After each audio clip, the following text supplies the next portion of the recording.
So I personally observed USB V cards being uploaded to the voting machines, and I said, this person is not being observed. He's not part of the process that I can see, and he's walking in with baggies, which we have pictures of, and he was sticking these USBs into the machines. I personally witnessed over that happened 24 times, over 24 times. We have multiple other witnesses that saw it, including Democrat poll watchers. But as of today, 47 USB V cards are missing, and they're nowhere to be found. And just so you probably are all aware, on 30 September, an election storage facility was robbed in your state. 30 USB devices were stolen and a laptop. So what our team has done is focused on the spike anomalies. And these are events where a numerical amount of votes are processed in a time period that's not feasible or mechanically possible under normal circumstances. What that indicates is there is a spike in loaded votes of 337,000. So that big spike that occurs there is a prime indicator of fraudulent voting. With all these spikes, can you calculate how much of a vote that accounted for Biden and how much for Trump? Close to 600,000. I think our figures were about 570 some odd thousand that all those spikes represent over time. For Biden? Correct. And how much for Trump? I think it was a little over 3,200. How about that? Now, this is the part that is a mystery. Mailed ballots sent out, 1,823,148. But when you go to the count of the final count of the vote, there are 2,589,242 mail-in ballots. What happened? How do you account for the 700,000 mail-in ballots that appeared from nowhere? And that information was from the Secretary of State's website. That website has been updated as late as 11/16 this morning with provisional and mail-in ballots. So those numbers are still changing. They changed last night, so it's a continual target. This is 22 days after the election. That number, the 2.5 million number is no longer on the website. Just been taken off? It's not there anymore. Is there any explanation for why it's been taken off? There was no annotations. I can't imagine you could possibly certify without knowing the explanation to that, as well as the explanation to the 22,686 mail-in ballots that were returned on the day they were mailed. That's a trick. How about they were returned? How about 32,591 were returned the day after they were mailed? Another 20,000 were returned before they were mailed. We also found in Northampton County more than 1,500 votes where the mail-in ballot was received in the election office on a date before it was even mailed. It took us 3 days for them to obey the court order to get in and watch it, look at the back offices, which were locked, for 5 minutes every 2 hours. I went in. I was the first one allowed to go in at 1:30 on Thursday, and then again at 3:30 for 5 minutes. The county solicitor had a stopwatch. The problem with that was by that time, the mail-in ballots had already been counted. What I observed in the locked room in the back office was 70,000 unopened mail-in ballots. They were in boxes of 500, stacked in neatly. The gentleman that came in with me was a Democrat poll watcher, is a forensic pathologist, a very detailed, very dedicated man, and he took meticulous notes as well. And I verified with him, are you seeing what I'm seeing? We both agreed as GOP poll watchers and a Democrat poll watcher that we had witnessed 60 to 70,000. So 120,000 mail-in ballots had already been counted, posted, and done. So my question is, where do the 70,000 ballots go? And nobody knows.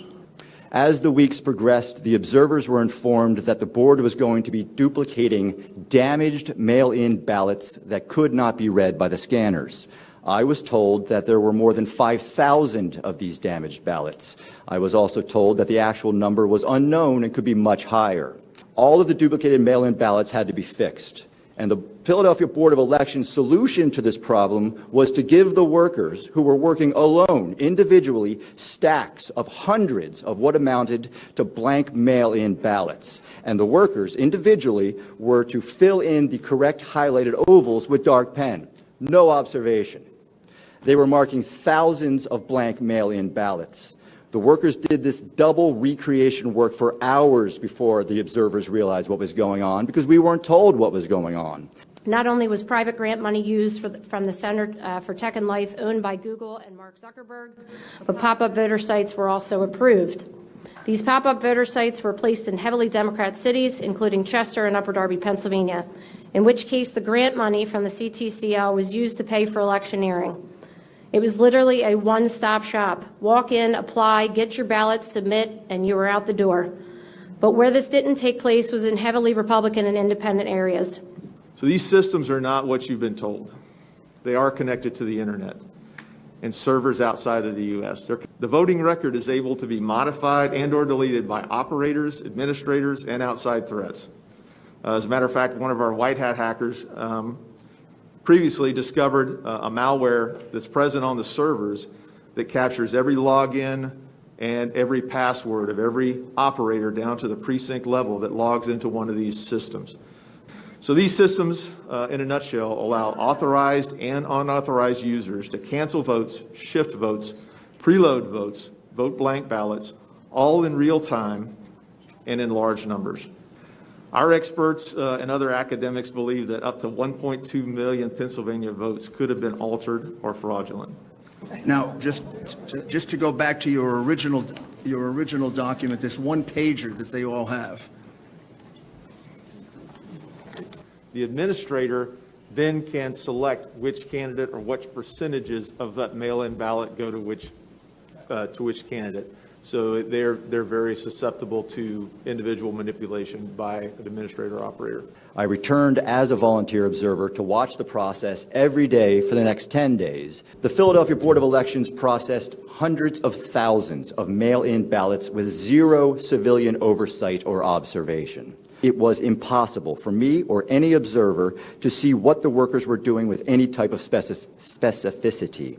The observers were not able to challenge any decision or determination being made about the processing of these mail-in ballots. I think it's impossible to verify the validity of about 100,000 to 120,000 votes.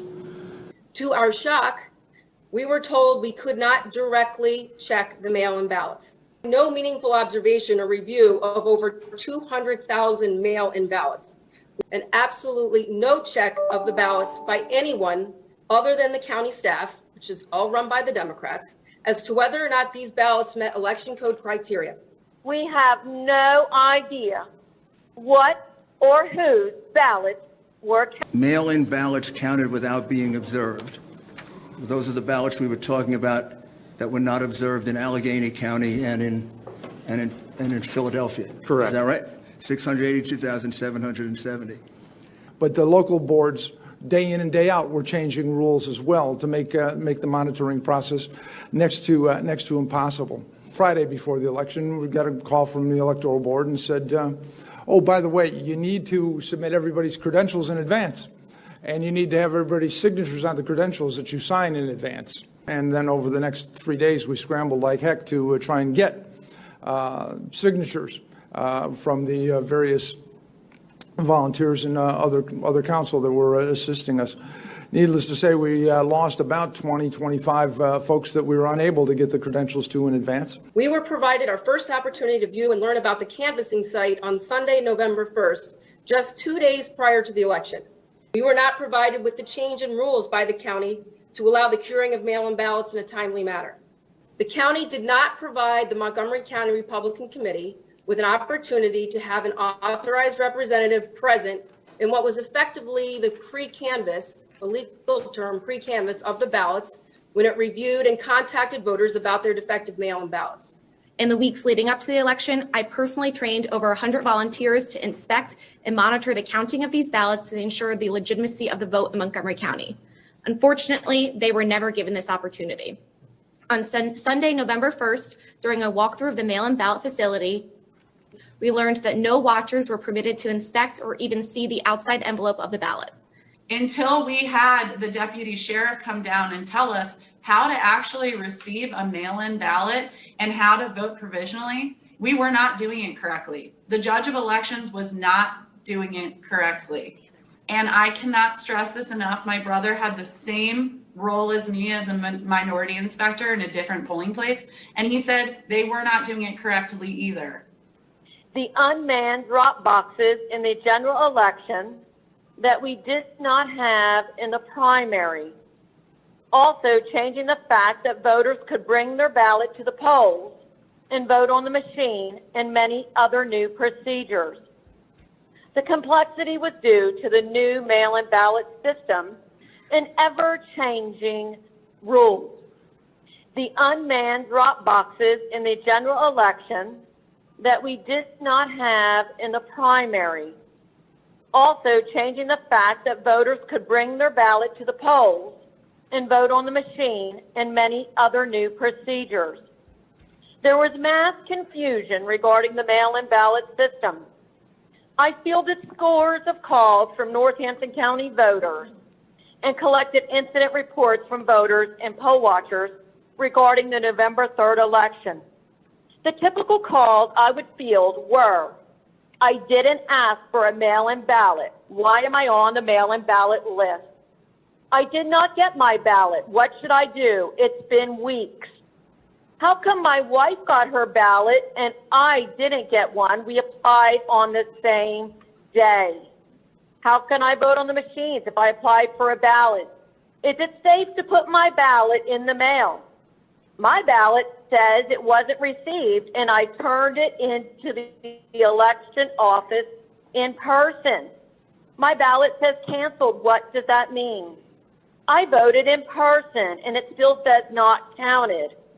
I've been on hold with the election office 70 minutes. What do I do? I voted, and I printed it out, and when I got it and I looked at it, Trump was not on there. I voted for Trump, and it wasn't there.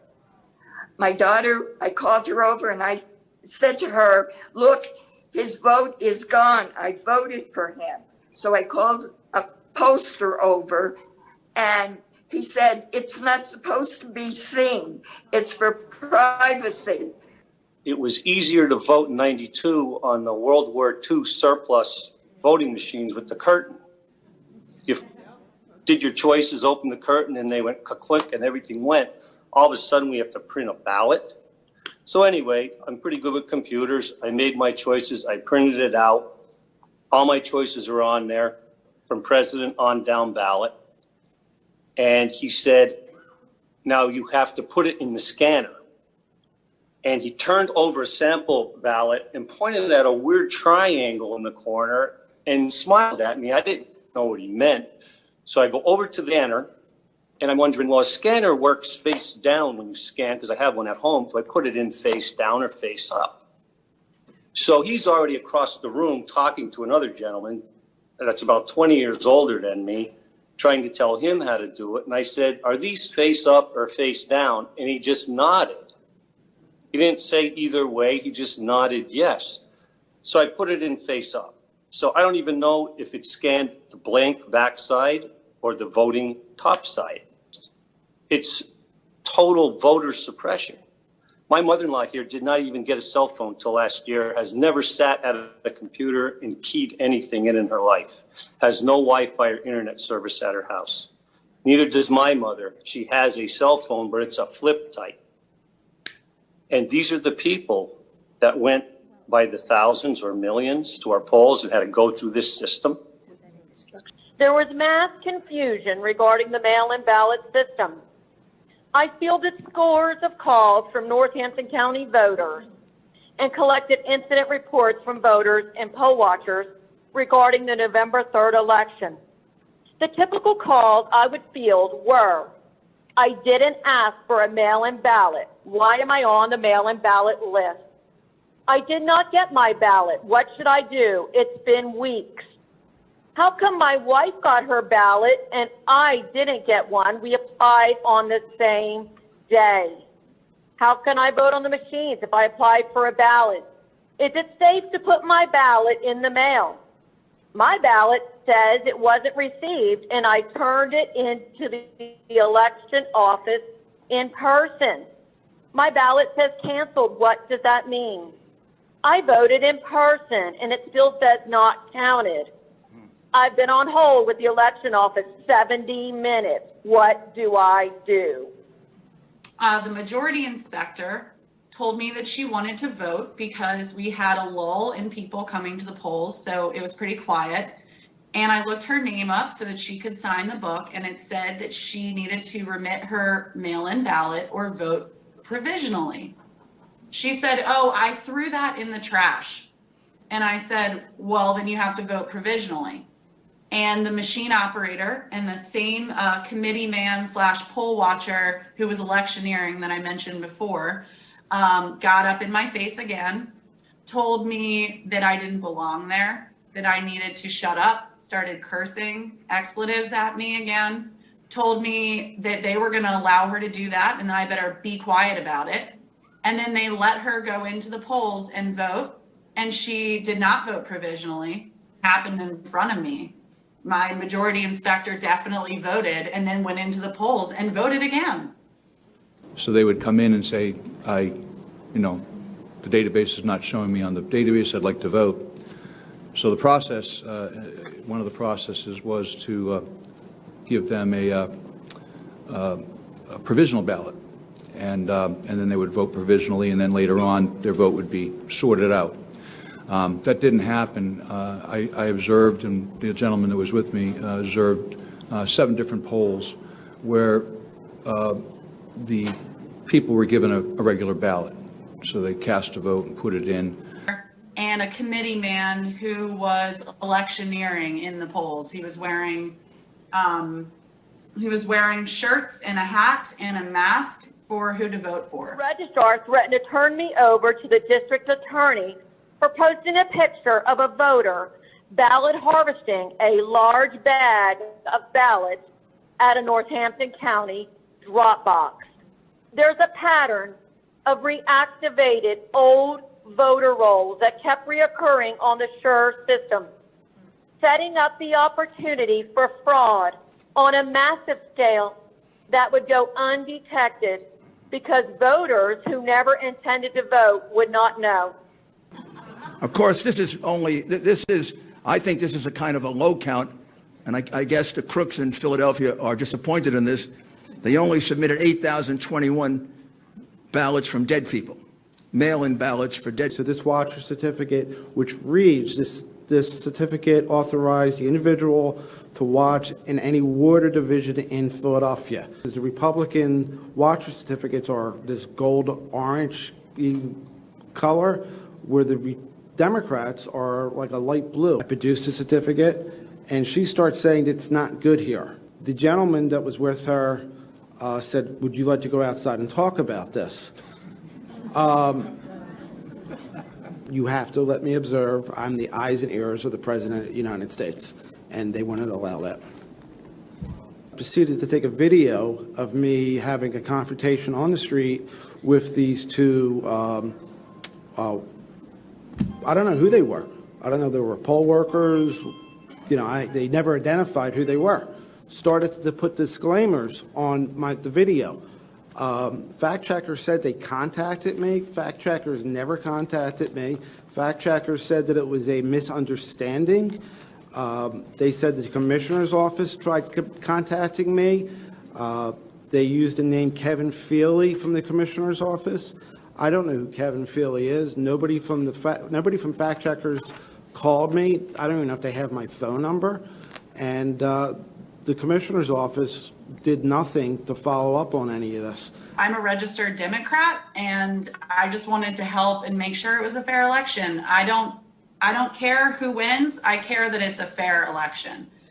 I showed up to the polls at 6:30 in the morning. Immediately, I was met with a hostile attitude from all of the people that I had to work with. The judge of elections, my apologies. She had gone home. And to my understanding, the judge of elections is not to leave the polling place. So she was out of the building. We needed her to sign this form. The man who was electioneering and was a poll watcher, but also a committee man, confronted myself and the clerk and said, "You don't know what you're talking about. Anybody can sign the affidavit. Why don't you stop trying to cause problems? Why don't you shut up?" Started getting in my face, cursing at me, telling me that I needed to be quiet, that I didn't know what I was talking about, and I should just learn to sit down and not say anything and just let it happen. And my clerk and I said, "No, we're not going to let that happen. That's ridiculous. It says very clearly in our training and on this sheet that an affidavit needs to be signed by the judge of elections if somebody's going to turn in a mail-in ballot before they can go vote in the booth." We made her wait. Finally, the judge of elections came back. Not, of course, before he was threatening me. The majority inspector threatened to slap me in the face. And he told me that it was going to become a quote unquote racial issue. I'm not really sure why that would become a racial issue. It has nothing to do with race. It has everything to do with following procedure and making sure it's an honest election. I felt threatened because I was being threatened in the polling place. And the committee man that I mentioned earlier who was threatening me then got his cousin involved, who was working the polls as a poll watcher and was also wearing electioneering gear. She got up in my face, demanded to see my credentials, then tried to refuse to give them back to me, told me that they were illegitimate minority inspector certificates. They basically told me they were going to call my council rep and he was going to come down and make me leave. Just ridiculous threats. So the real story is the $2.1 million spent to move the counting center from the courthouse in Media, Pennsylvania, which has been something that has been done for decades, to the wharf in Chester, Pennsylvania. The counting center was on the first floor, in which there were multiple places to bring in ballots in and out of, elevators and many rooms in which workers had access. Mail-in ballots were coming into that room already sliced open at the top. We have no idea when or where the slicing took place, where the opening took place, or what was in fact inside those ballots, inside those mail-in envelopes. People would come in with big armloads of ballots from the other room, apparently with no provenance, no explanation of where they came from. What I saw there was a chain of custody in all cases that was broken. It was broken for the mail-in ballots, the drop box ballots, the election day USB V-card flash drives. In all cases, the chain of custody and the procedures that were defined by the Delaware County Board of Elections and Election Process Review they didn't follow one. I'm a forensic computer scientist. I'm an expert in security and fraud. What I saw as a forensics expert was an election process that was forensically destructive. When I asked the county solicitor, I said, can you describe for me the journey of a ballot from the time it hits the door to the time that it's counted? Where does it go? What's the process, et cetera? I had a short answer: no. I said, is there any written protocol for that? And he said, no. We have no written protocol for what we're conducting, what we're doing here. He's supposed to be the one giving legal advice to people on how to legally handle ballots. And he tells me that he doesn't know how they're handled, and he tells me that there is no written protocol on how they are supposed to be handled. At the most basic level, we were not even able to check to see if a voter voted twice or if a voter was deceased. And with the removal of the signature being a check for existing voters, there was no way to protect against someone fraudulently voting for a registered voter.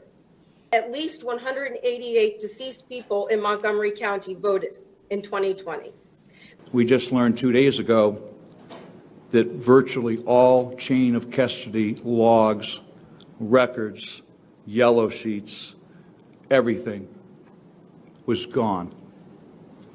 All forensic evidence, all custody sheets in Delaware County are gone. They had a signing party where they sat down, and poll workers were invited back to recreate those logs, and our understanding as of today was that they were unsuccessful in getting them all. So we have a situation where we have 100,000 ballots to 120,000 ballots, both mail-in and USB. They're in question. At least 96% of the board workers were processing mail-in ballots 15 to 200 plus feet from us. We were kept in a corral that was at least 15 to 20 feet from any of the representatives, and that was the closest people opening the ballots. There were people that were, 50, 100 feet from us. The closest that was 20 feet about, and you could not see at all. The Pennsylvania Supreme Court ultimately said that it doesn't matter how far you're away from the ballots because you don't have the right to challenge anything anyway. The solicitor told me there is absolutely no law that allows us to see the counting or to see the ballots. As an observer at the canvass, I was corralled into a small, narrow holding area, which is blocked off by tables and plexiglass barriers in the corner of the room. Due to the room layout and location of the holding area within the room, I only had visibility to the space where ballots were flattened and scanned. This was a huge area, and the closest scanner was roughly 6 feet away and the farthest approximately 25 yards away. They felt them, they held them up to the light, they separated them out in different boxes. What became of concern was the back room, which had no observers, no line of sight or transparency into the process. There was no cooperation, complete resistance from election night and every day after. Even with an injunction, which was a joke, we were granted 5 minutes every 2 hours. After some significant pushback by me, the county agreed to allow 2 watchers inside the room, but they were never able to see the ballots up close. From my position within the holding area, I had no visibility or access to the room where ballots were sorted, outside envelopes were inspected, and both outside and secrecy envelopes were open. The space was divided from the scanning room by a large white wall, blocking all visibility to the slicing machines, the blue crest sorter, and the ballot storage room. In my opinion, this was a totally separate room and not one room, as the county election board argued. During our walkthrough of the campus facility on Sunday, November 1st, we argued that this was a separate room and was told by the county chief operating officer that we would be able to view this space by security camera footage. The footage from these cameras was streamed to televisions in a conference room on the other end of the building, which was approximately a 4-minute walk away from where the ballot canvass room was. The system was not set up on our walkthrough day, and it was not until I arrived back at the facility at 7 a.m. on election day that I could see the footage was extremely poor quality, and you could only see pixelated images of workers moving around the room and had no meaningful visibility of the ballots. In the weeks leading, the months leading up to the election, Republicans were gaining about 5,000 to 10,000 votes, registrations at least per week, and that what had been a 900,000 advantage at election day, yet the president loses by 90,000 votes. In my home county of York County, we had a 13,000 increase in Republican registrations. Democrats dropped 1,000, Republicans increased 12,000, yet the president's margin of victory decreased by 2,000. In Westmoreland County, Democrats saw a 10% decrease in registrations, yet Joe Biden outperformed Hillary Clinton by more than 20%. I'm comparing Republican to Republican, Democrat to Democrat. When we compare President Trump to a relatively unknown candidate named Stacey Garrity, who was elected a Republican who won the race for treasurer, on election day, the president did 128,000 votes better than Ms. Garrity on election day. Not really all that surprising. A number of people don't vote down ballot and so forth. Yet with mail-in ballots, she did 41,000 better than the president. I have a hard time understanding that. Let's go to Joe Biden. We have a relatively well-known attorney general here, Democrat Josh Shapiro, who won re-election. He On Election Day, he defeated Joe Biden by 52,000 votes. He did 52,000 better than Joe Biden.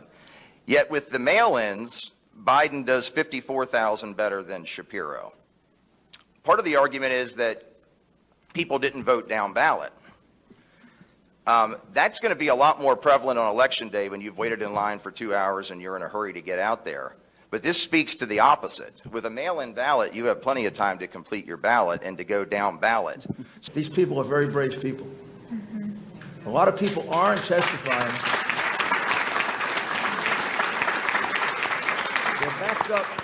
They're backed up by 50 more who are willing to testify. Obviously, we can't present all of them. I want you to know that all of them are backed up by numerous witnesses who say the same thing.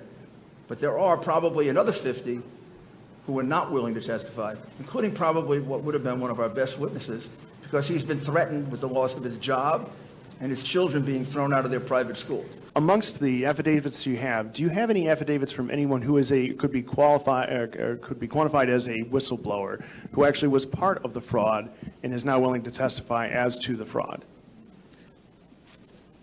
Yes, we do. There are 3 that would need a subpoena to protect themselves in order to testify. Okay, and then I would presume that's and I would part say of your legal... at least one of them is a Democrat. There's a subpoena process. We could work with them to come forward, and they're frightened for their jobs, and I don't want to make too much of it, but they're also frightened for their physical safety.